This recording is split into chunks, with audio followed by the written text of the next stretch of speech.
The Wood Wide Web, yeah. The question is, who is the system admin?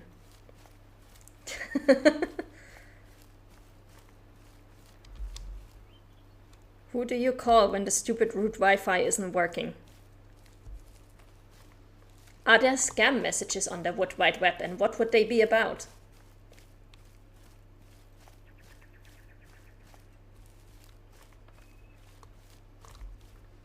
Grow your roots to 10 miles long with our new fertilizer or something.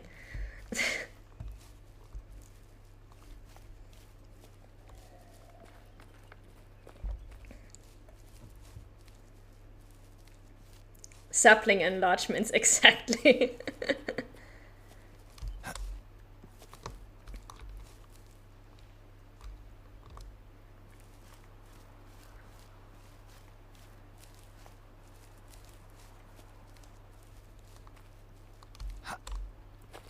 I'm a Nigerian silverbush and I need help moving to Northern Europe or something.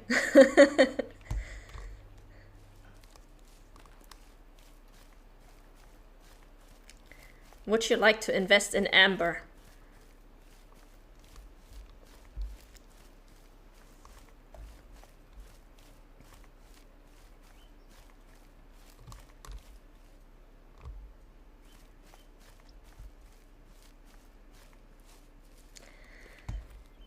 All right, here we go. So far, everything has been fairly chill and fairly happy.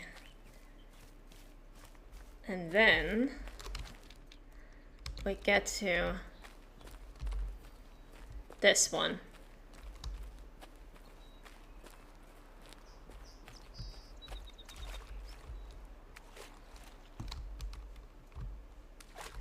Now, where is the bottle?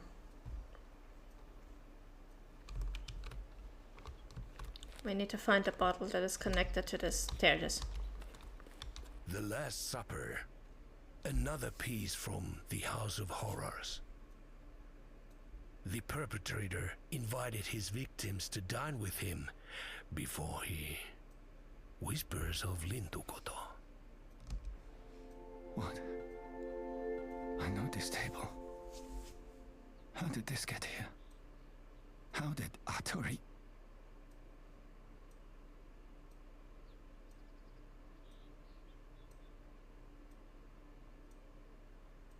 Just rewrite it now. Quickly or right now.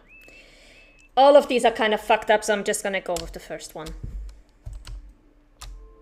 Just write down anything. Anything that didn't actually happen at that table. Why is he doing that? He asked himself while hiding and holding his mouth. He thought this man was his friend. But a friend wouldn't do this.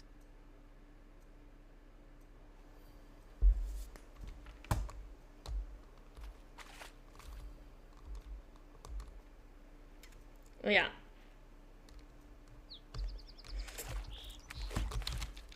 We are going to get one last email in a little bit, because we should be done with all of our whispers now.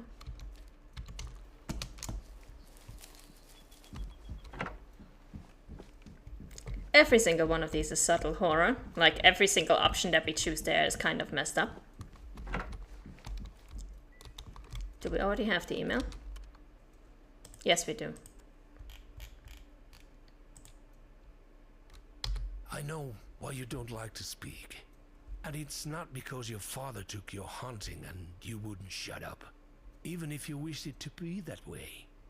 You are quite a storyteller yourself, aren't you?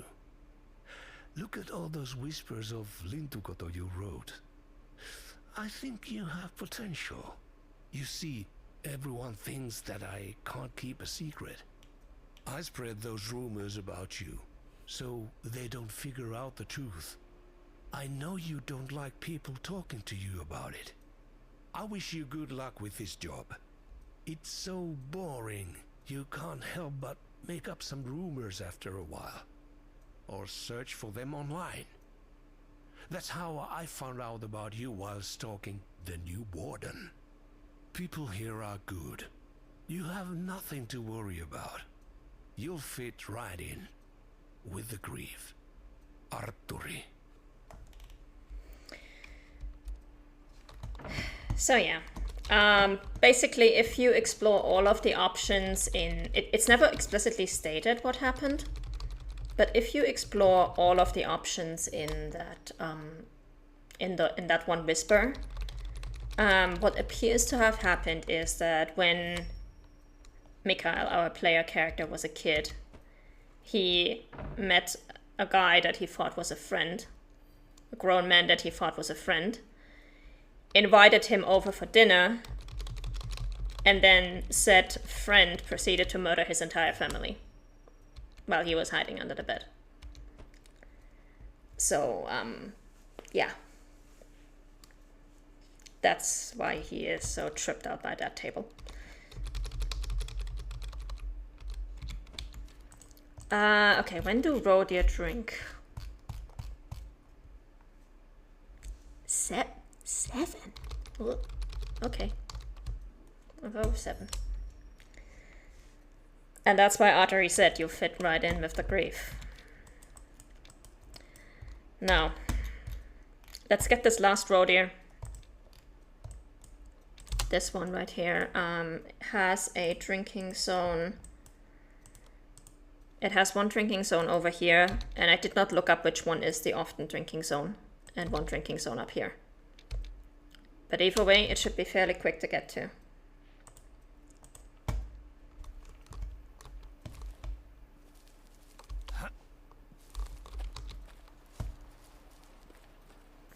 So we're just gonna have a look for this road here, see if he made it to 5. If he made it, great, we shoot him, we put him in the wall together with the others. If not, we'll just do something else. We'll just go to the lodge, put up our trophies as they are, and finish the game, because we have finished all of our missions, we have finished the whispers. We do technically still have some outstanding perks, but we're not going to get to any of these.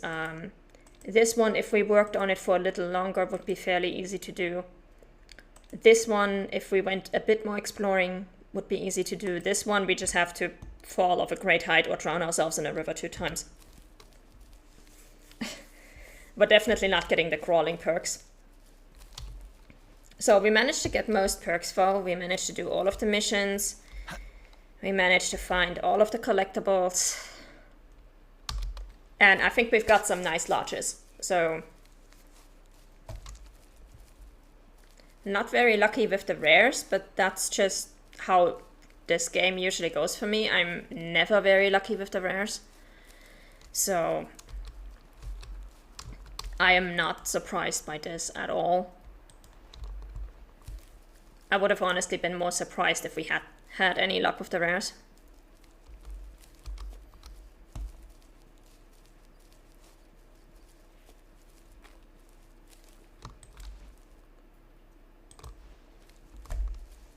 So now we just gotta look for this one last road here.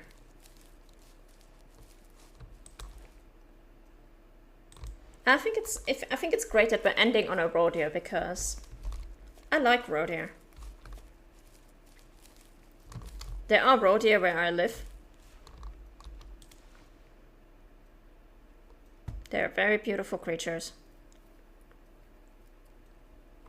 With their cute little tiny antlers compared to like the big red deer and all of that.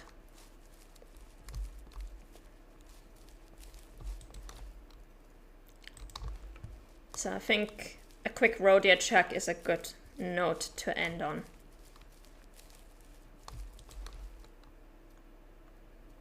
Oh, I think that's them.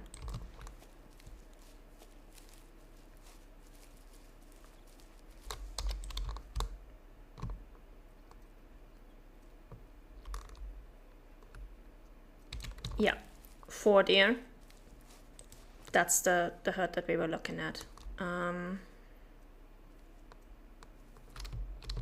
1 star young female, 1 star adult. I'm pretty sure he's gone. If I remember correctly, there were 2 females and 2 males.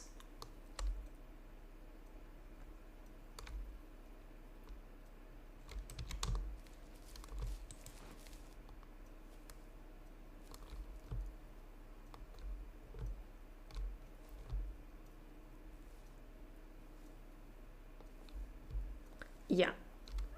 Mature female, young female, and a 1-star young and a 1-star adult. Okay. So that unfortunately did not work out. But oh well. Now let's see what we actually have in our taxidermy log. What we can put up in the lodge. I have a low-fit wolverine, low-fit duck, low-fit... We actually have a low-fit roe deer. Miller. Okay. I think I've got it. So first of all, we need one that allows us to put 2 mountain reindeer. Could be these 2.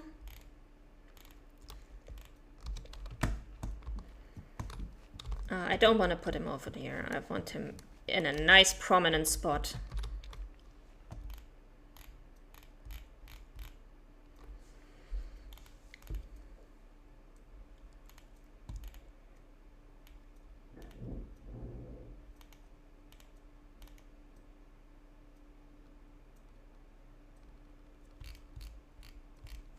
I think this is a good place for them.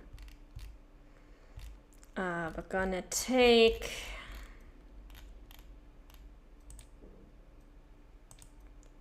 We're gonna take the fleeing mount. I always like the more dynamic mounts.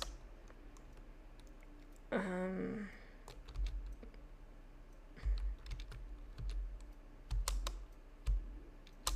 take this one and this one.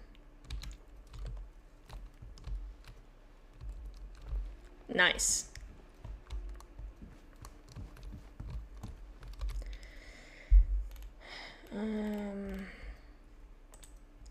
Eurasian moose, yeah.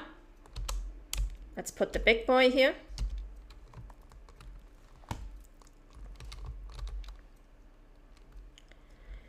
Grey wolf.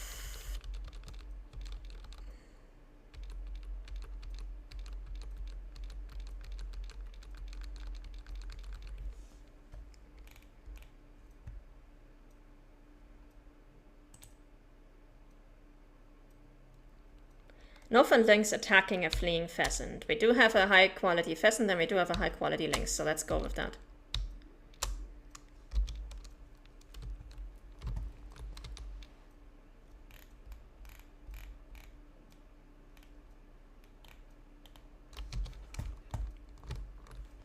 A calm grey wolf. We can do that. There she goes. Nice. What do we still have to taxi?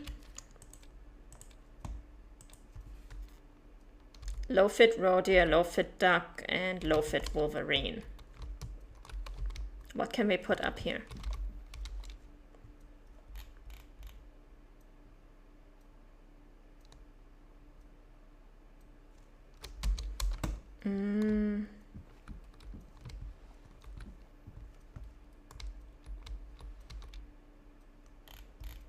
Can we put a wolverine on any of these? No.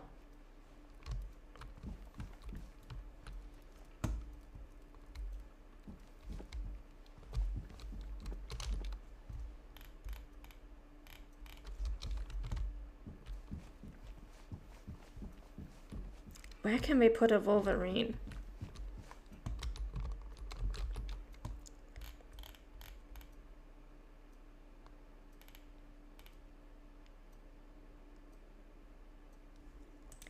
Eurasian wolverine attacking a fleeing roe deer. That sounds good. There we go. And our duck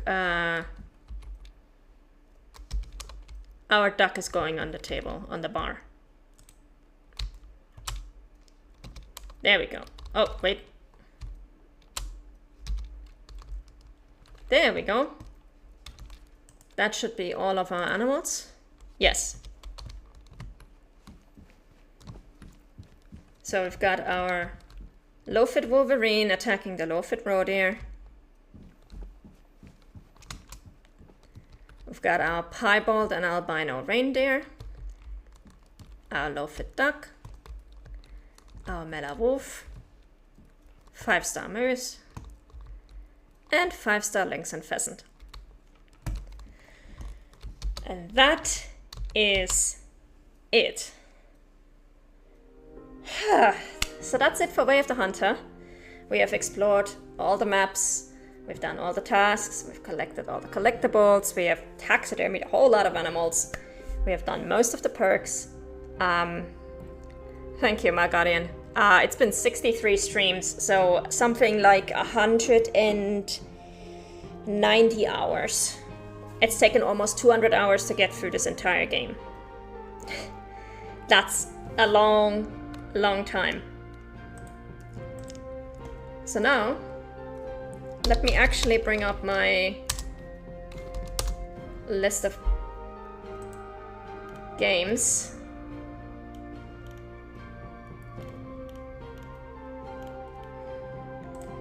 And, of course, an RNG generator.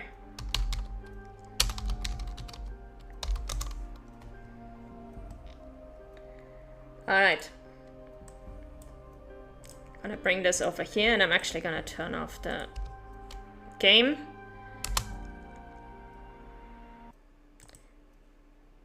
So, I'm not gonna give much of a review on this game because I have about 3,000 hours in it, so that should tell you about everything you need to know. It really is, whether you're going to like this game or not really depends on whether you like hunting games in general or not. They are games that require a lot of patience. Way of the Hunter in particular requires a lot of patience because the tracking is harder than it's in Call of the Wild. Finding animals is harder than it's in Call of the Wild. There's a lot more complicated systems in the background regarding to how animals are managed, etc. But I do really love that you have consistent herds so you can actually watch your animals grow year after year after year and feel like you're making an impact. I do like all of the maps. Some of them I like more than others. My favorite is Tickermoon Plains. My least favorite simply because it already looks pretty much like what I have at home, and because it's really difficult to hunt is Transylvania, but even Transylvania is a very good map, so, you know. Are there ways in which the game could be improved? Definitely, like with every game. But as I said, I have 3,000 hours in it, so you can tell that I'm happy. Alright. I'm also not going to leave a review on this on Steam because I am actually working for the publisher. I got the game for free. I'm working on the game. It is still an ongoing game. Contrary to what some people might tell you, it's not dead. So it would feel kind of disingenuous for me as somebody who actually works for the publisher of the game to leave a glowing review on it. Like, that's just beating your own drum. We're not going to do that. So that one is not going to get a review from me unless and until I eventually leave THQ Nordic or whatever. So yeah, this is my list of games. This is everything that is still in my library. It's, I think, not entirely up to date. I think there's like 2 or 3 games missing. I'm not entirely sure. I haven't looked at it in a while. Basically everything that is in this column A here is ready to be picked. Everything that is over here are sequels, which we will not get to until we have done the first one. So for example, if we land on Astro's Playroom and we finish Astro's Playroom, then Astrobot moves over here and goes into the pool. Now we have between the number and 2 and 157. So that's 156 games just in the current RNG wheel list, and I'm pretty sure there's at least 50 games in the sequels list. So lots of games that are still in my backlog. We are going to pick a random number now between 2 and 157. And whatever that is going to be what we're going to play.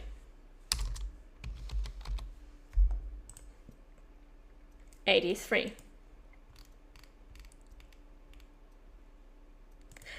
Kingdoms of Amalur: Re-Reckoning.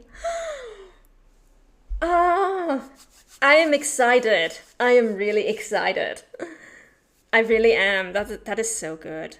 So Kingdoms of Amalur is a old role-playing franchise. An old role-playing game. Oh, a short game, yeah. My guardian. With the sarcasm. So Kingdoms of Amalur is, I don't even know what, it's not from 2020. Kingdoms of Amalur is from like early 2000s. And it was remastered by THQ Nordic, even though it was originally a EA game. And I think, I'm not even sure if the license for it, what the license situation for it is. Probably complicated if EA was involved at some point. But anyway, we remastered it in 2020. And Kingdoms of Amalur is one of those role-playing games that almost made it big. Like, it's not some completely obscure thing that nobody has ever heard of, but it didn't go up there with the likes of like Baldur's Gate or Skyrim or anything like that. It was kind of like one of those medium successful titles where you're like, just narrowly missed fame, you know. But 93% positive.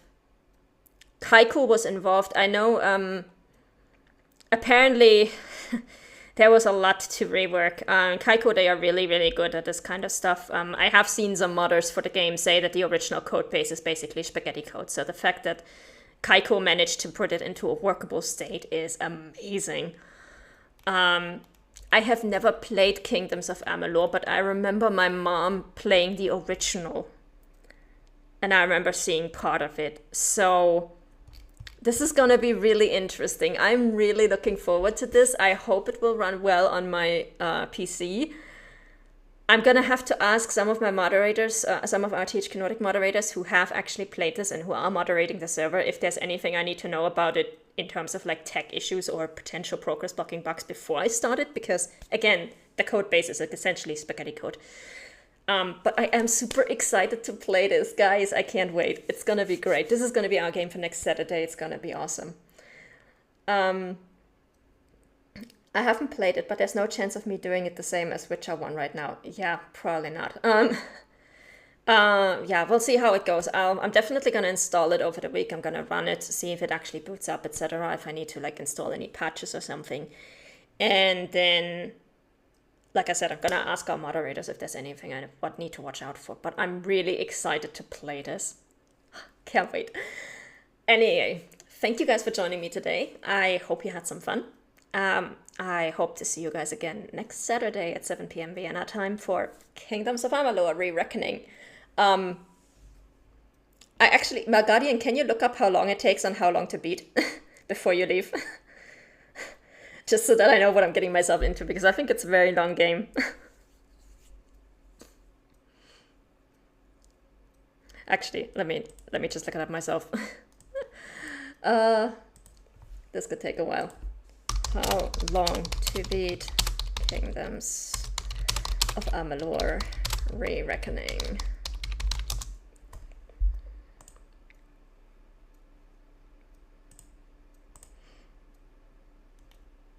Oh, so somewhere between 24 to 100 hours, depending on whether you're playing it as a completionist or just... Wow. Wow, okay, so we're gonna be there for a while. But I'm looking forward to it. I really am. In any case, I hope you guys have a wonderful week.